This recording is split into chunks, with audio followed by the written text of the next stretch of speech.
1 Samuel pasal 5. Tabut Tuhan di tanah orang Filistin. Sesudah orang Filistin merampas tabut Allah, maka mereka membawanya dari Ebenezer ke Asdod. Orang Filistin mengambil tabut Allah itu, dibawanya masuk ke kuil Dagon, dan diletakkannya di sisi Dagon. Ketika orang-orang Asdod bangun pagi-pagi pada keesokan harinya, tampaklah Dagon terjatuh dengan mukanya ke tanah di hadapan tabut Tuhan. Lalu mereka mengambil Dagon dan mengembalikannya ke tempatnya. Tetapi ketika keesokan harinya mereka bangun pagi-pagi, tampaklah Dagon terjatuh dengan mukanya ke tanah di hadapan tabut Tuhan. Tetapi kepala Dagon dan kedua belah tangannya terpenggal dan terpelanting ke ambang pintu. Hanya badan Dagon itu yang masih tinggal. Itulah sebabnya para imam Dagon dan semua orang yang masuk ke dalam kuil Dagon tidak menginjak ambang pintu rumah Dagon yang di Asdod sampai hari ini. Tangan Tuhan menekan orang-orang Asdod itu dengan berat, dan ia membingungkan mereka. Ia menghajar mereka dengan borok-borok, baik Asdod maupun daerahnya. Ketika dilihat orang-orang Asdod bahwa demikian halnya, berkatalah mereka, tabut Allah Israel tidak boleh tinggal pada kita, sebab tangannya keras melawan kita dan melawan Dagon, Allah kita.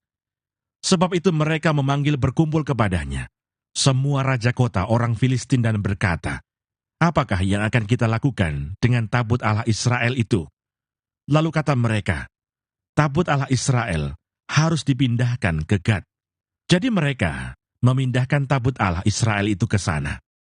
Tetapi setelah mereka memindahkannya, maka tangan Tuhan mendatangkan kegemparan yang sangat besar atas kota itu. Ia menghajar orang-orang kota itu, anak-anak dan orang dewasa, sehingga timbul borok-borok pada mereka. Lalu mereka mengantarkan tabut Allah itu ke Ekron.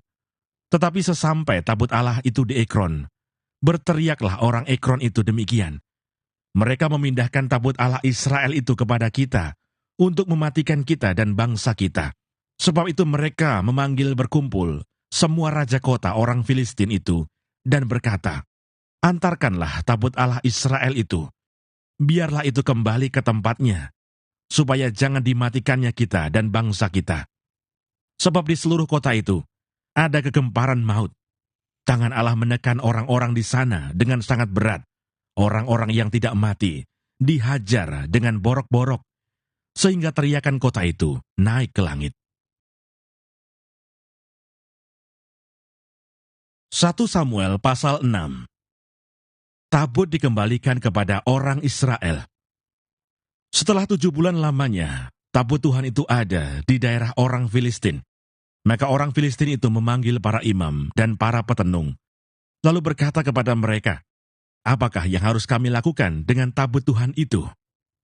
Beritahukanlah kepada kami, bagaimana kami harus mengantarkannya kembali ke tempatnya.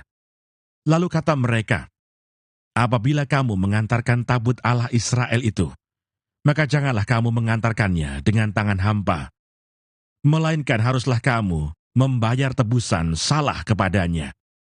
Maka kamu akan menjadi sembuh, dan kamu akan mengetahui mengapa tangannya tidak undur daripadamu. Sesudah itu bertanyalah mereka, apakah tebusan salah yang harus kami bayar kepadanya?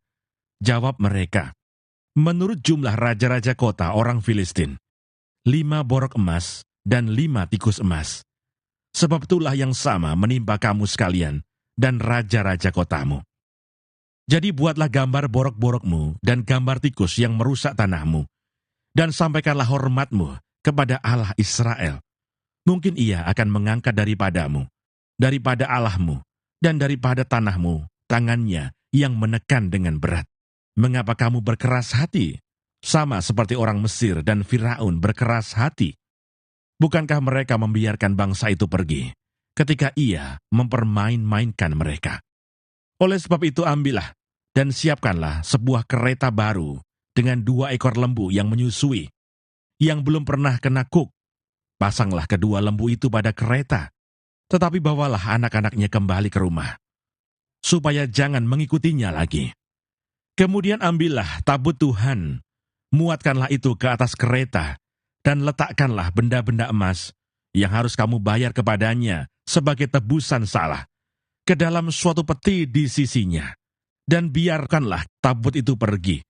Perhatikanlah, apabila tabut itu mengambil jalan ke daerahnya, ke Bet-Semes, maka dialah itu yang telah mendatangkan malapetaka yang hebat ini kepada kita. Dan jika tidak, maka kita mengetahui bahwa bukanlah tangannya yang telah menimpa kita. Kebetulan saja hal itu terjadi kepada kita. Demikianlah diperbuat orang-orang itu. Mereka mengambil 2 ekor lembu yang menyusui, dipasangnya pada kereta, tetapi anak-anaknya ditahan di rumah. Mereka meletakkan tabut Tuhan ke atas kereta, juga peti berisi tikus-tikus emas dan gambar benjol-benjol mereka. Lembu-lembu itu langsung mengikuti jalan yang ke Bet-Semes, melalui satu jalan raya, sambil menguak dengan tidak menyimpang ke kanan atau ke kiri. Sedang raja-raja kota orang Filistin itu berjalan di belakangnya sampai ke daerah Bet-Semes. Orang-orang Bet-Semes sedang menuai gandum di lembah. Ketika mereka mengangkat muka, maka tampaklah kepada mereka tabut itu. Lalu bersukacitalah mereka melihatnya.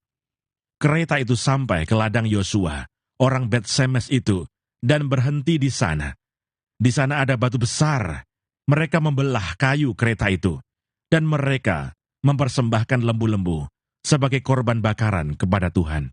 Orang-orang suku Lewi menurunkan tabut Tuhan dengan peti yang ada di sebelahnya, yang di dalamnya ada benda-benda emas itu, lalu menaruhnya di atas batu besar itu. Dan pada hari itu, orang-orang Bet-Semes mempersembahkan korban bakaran dan korban sembelihan kepada Tuhan. Ketika kelima raja kota orang Filistin melihat hal itu, pulanglah mereka ke Ekron pada hari itu juga. Inilah benjol-benjol emas yang dibayar orang Filistin kepada Tuhan sebagai tebusan salah.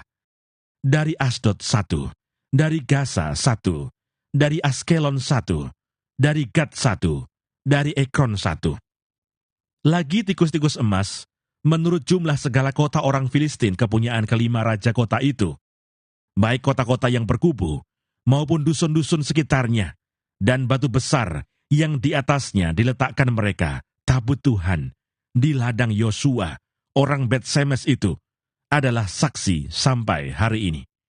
Dan ia membunuh beberapa orang Bet-Semes, karena mereka melihat ke dalam tabut Tuhan. Ia membunuh 70 orang dari rakyat itu. Rakyat itu berkabung, karena Tuhan telah menghajar mereka dengan dahsyatnya. Dan orang-orang Bet-Semes berkata, "Siapakah yang tahan berdiri di hadapan Tuhan, Allah yang kudus ini? Kepada siapakah ia akan berangkat meninggalkan kita?" Lalu mereka mengirim utusan kepada penduduk Kiryat Yearim dengan pesan, "Orang Filistin telah mengembalikan tabut Tuhan.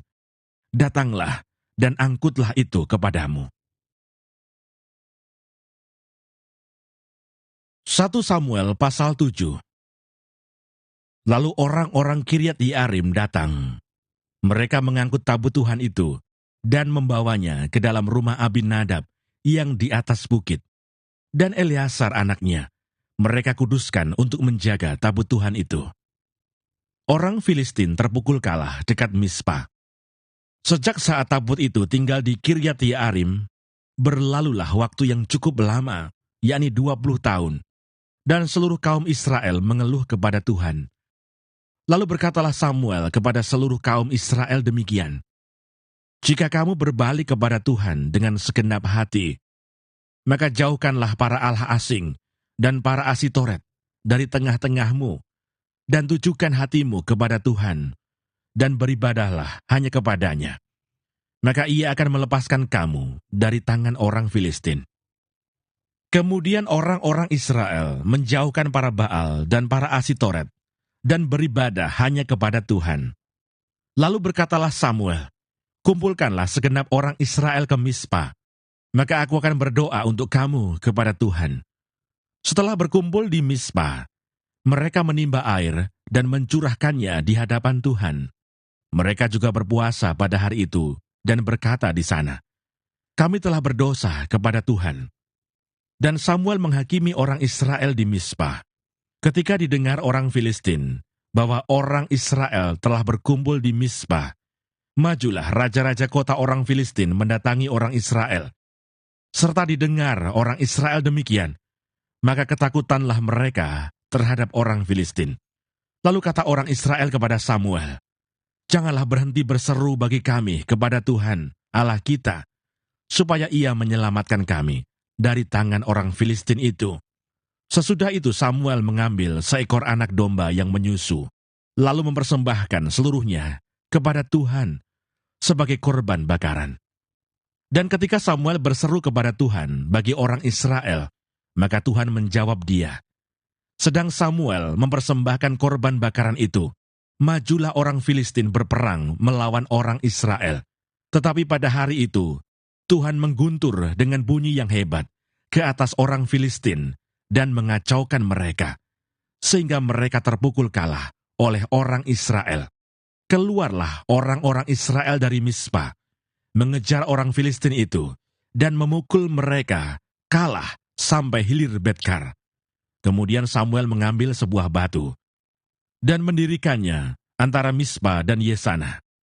Ia menamainya Ebenhazer, katanya, "Sampai di sini Tuhan menolong kita."